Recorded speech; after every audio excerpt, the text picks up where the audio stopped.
మళ్ళీ గొడవల దాకా వెళ్ళిపోవద్దు. వేరే ఆప్షన్ ఉందా మీకు? ఉందిగా, I have a boy friend. ఇందాక చెప్పిన పెద్ద డైలాగు బొక్కేగా.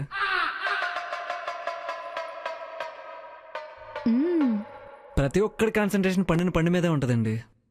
ఏం పండు? ఈ పండండి, జామ పండు.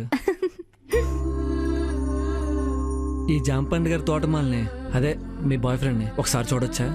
నో, అవ్వదు. నేనేం దిష్టి పెట్టనులేండి, ఊరికినే ఒకసారి అలా. అలా అని కాదు, నేనే ఇంకా చూడలేదు. ఏంటే? ఫేస్బుక్ ఫ్రెండ్ అబ్బా, 1 year నుంచి టచ్ లో ఉన్నాం. 1 year నుంచి టచ్ అంటున్నావు, చూసుకోలేదా? నో, చూసుకోవాలన్న టాపికే రాలేదు మా మధ్య. అలా ఉంటుంది మా మధ్య bonding. No advantages, no other obligations. Conversation లో లిమిట్స్ కూడా క్రాస్ చేయడు.